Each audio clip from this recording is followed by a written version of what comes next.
I say they take the fight to him.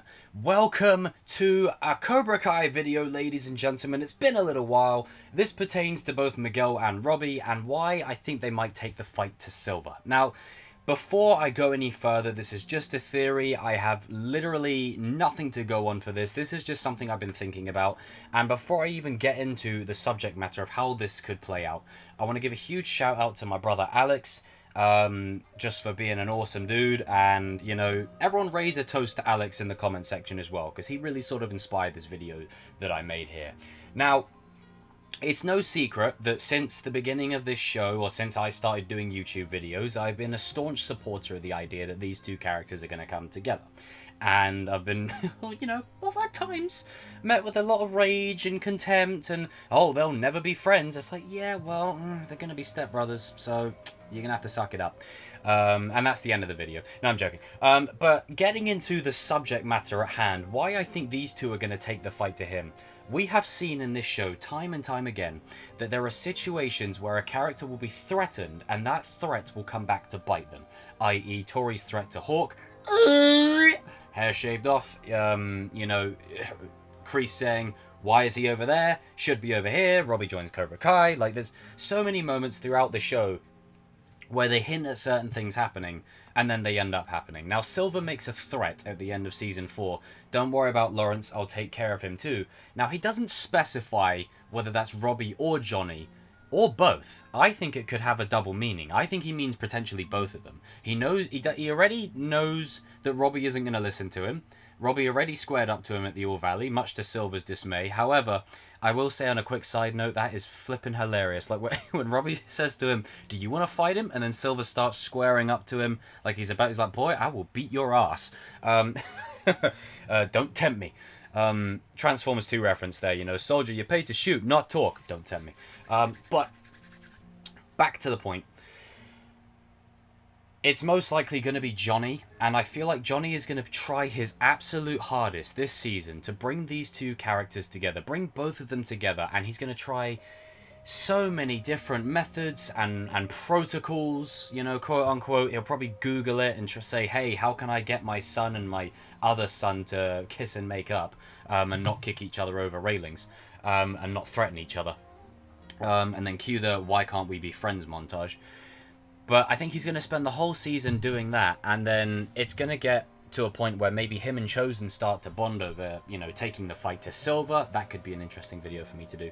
But I feel like there's going to come a moment during this season where Johnny is going to be the one that gets hurt. Because, I mean, you know, Johnny's been hurt before, but I'm talking on a big picture kind of scale level where he's actually really hurt. And as much as Kreese will want revenge on Silver for what he did, you need a reason, you need a motivator, you need a compelling story reason as to why these characters are going to come together. You need an emotional punch, and the emotional punch, I think, is going to be Johnny. I think Johnny getting hurt will be the catalyst for Kreese teaming up with the good guys. It'll be the catalyst for Chozen and Daniel reforming a new plan, and it will be the catalyst for Robbie and Miguel to come together. And I think it could play out like a Season 3 finale kind of event where Johnny's hurt and he's in, you know, in the hospital, like bedded up and, you know, blood everywhere and stitches everywhere.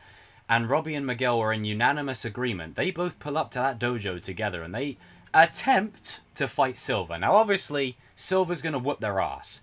But we are coming into that age of the show where the characters are starting to grow into that young adult phase where they're going to start taking on the older characters. Now, obviously, for power levels and balancing, and now obviously I know, oh, you're talking about power levels, it's karate. Yeah, I know, but there's quite clearly a hierarchy within the show. You've got, you know, Daniel, Johnny, Kreese, Silver. Like, those are the top Chozen. Those are the top dogs. And then you've got the younger characters. Now, obviously, in an out-and-out fight, Silver's going to absolutely decimate both of these two. However, both of these two, in unison, and especially if Johnny is the one that's hurt, the dark turn that Miguel had towards the end of Season 2, that sort of dark side turn when he was in the forest, that sort of look on his face, Silver might unearth that out of him this season, especially where Miguel's at this season, you know, distrusting his family, Robbie coming into the fold, you know, learning the truth about his real family and where he comes from. And then Robbie, just off the back of Season 4 Evil Robbie, or Season 3 Evil Robbie, like, there's going to be moments where I think you're going to see two potentially dark side moments for both Robbie and Miguel together in unison against Silver. Now, it could play out like a Hobbs and Shaw situation. Maybe I'll take a punch, I'll let you land one. Maybe while Silver boots Robbie, Miguel drop kicks Silver across the floor. And then Silver comes to, floors Miguel into the bloody wall. And then Robbie does a nice little roundhouse on him or something. Like, there's moments where I think these two can really show their potential by taking the fight to him. Now, obviously, it's going to go to no avail. They're going to get creamed. Like, make no mistake. Like, it's not going to be this moment where it's like, oh my god, they're actually fully fighting. No, they're not going to last 5 seconds, but for the 30 seconds that they're working together against a common enemy, that's going to be epic as hell, because that's what we've been waiting for. And this whole Team Miguel, Team Robbie shite, like, it's time to finish it. Now, I did a video talking about this before, about Cobra Kai needing villains, not conflicted ones. I don't want any conflicted characters on the villain side. I want people who... You can give them a bit of a moral center, but I want them to be villains. I want them to be out-and-out henchmen. You know, this is clearly the good guys, and these are clearly the bad guys. Like, we need to make that distinction. And I keep ragging on this because we're in Season 5 territory, folks. If you really want this show to carry on for another 2 seasons, you've got to stop having this back and forth between especially the 2 characters that this video pertains to, Miguel and Robbie. It's time to bury it.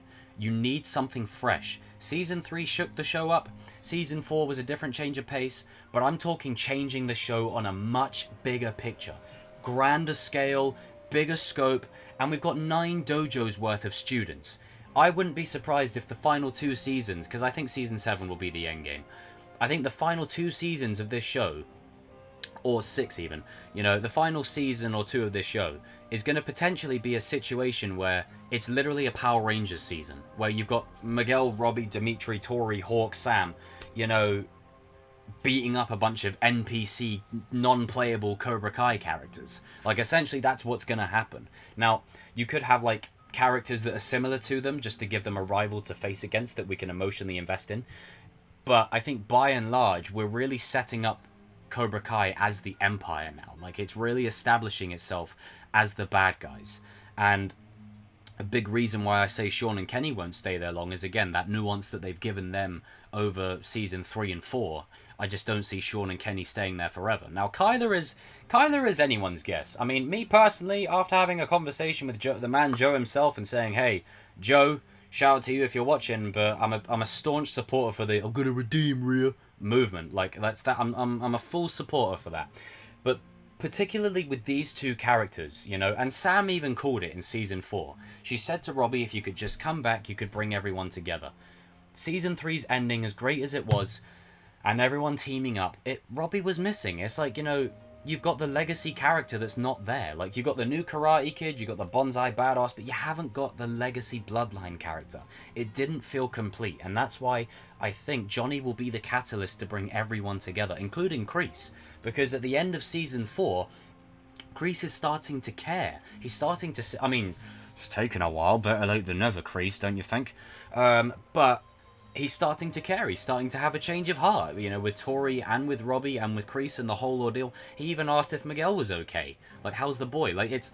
Kreese is changing, and I think that's because of that perspective shift that he's been given now that Silver's in the fold, and he can see firsthand what his antics will do to someone close to him, to the one person he shouldn't have done it to, because Silver will bite back. And Silver won't punch back like Johnny or kick like Daniel. He'll do stuff like he's just done, the snaky behavior of selling him out to the police even though he didn't do anything. You know, well, I mean, he did in the previous seasons, so karma in a way.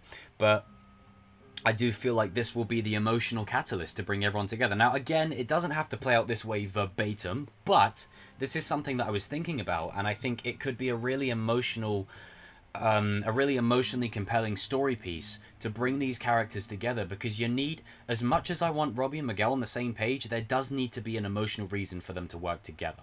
Beyond, let's just end the rivalry. You know, there needs to be a bigger picture kind of thing. And I think Johnny's the one that's going to get the brunt of it, you know, and I think Johnny getting hurt will bring these two closer together than anything ever could. Because there's Robbie, all he's ever wanted since the beginning of this show, and I'll say it, another Robbie! Fill in the blank in the comment section. But from the beginning of this show, Robbie never cared about the karate. He never ever cared about it. He only cared about his dad. He only wanted his father. That's all he ever wanted. And Miguel cared about the karate at first to defend himself. But in learning how to defend himself, he gained the one thing that he always wanted, a father. And that is Johnny for both of them. If Johnny gets hurt, that is exactly what will bring them together. Now, it doesn't have to play out this way, and they certainly don't have to take the fight to Silver. But I just think this would be a cool way. Like, it would be a good tease. Like, this is how you write good stories, in my opinion. Is Miguel and Robbie teased working together this season. You see them work together at the end of the season briefly. And then season 6 is about them literally working together. Full on from that point onward. That's how you change the dynamic of this show. That's how I would do it. But hey, that's just me. Jump in the comment section down below, guys. Let me know what you think. And we're marching forward to 8K? Yeah, 8K. I lost my train of thought. Marching forward to 8K. I've got a couple of streams coming up talking about a few things. And I do have a stream coming up talking about Top Gun and why we need more of it. Because in a world today, with the way movies and shows are, man, we really need it. Guys and girls, I'll see you in the comment section down below, and I'll see you very soon.